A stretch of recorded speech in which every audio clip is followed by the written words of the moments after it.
मी मयूर सुभाष बर्डे हनुमान टाकळी या गावचा रहिवासी आहे। आमच्या गावात वाळू उपसा हा माझ्या शेताजवळून होत आहे।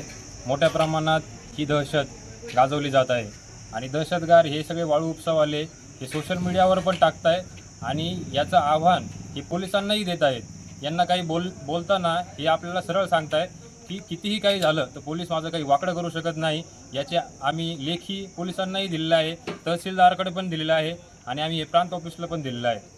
आमची फक्त एवढीच दखल पोलिसांनी घ्यावी की हे जे खुले आव्हान हे जे देत आहेत रामदास दशरथ बर्डे हे मराठा सेवा संघाचे नावाखाली हे सगळे काळे धंदे करत आहेत। यांच्या नावावर, यांच्या गृहिणीच्या नावावर हे जे JCB आहेत, हे जे काय असतील सगळे पॉकलँड वगैरे हे जे ट्रॅक्टर वगैरे आहेत हे सगळं चालवत आहेत। त्याचसोबत यांनी दारू विक्री ही सुद्धा गावात चालू केली आहे। याच्यावर महिलांनी मागच्या काही वर्षांमध्ये कित्येक वेळा उपोषण केलेले आहेत, पण याचीही त्यांनी दखल घेतलेली नाही आहे आणि गावात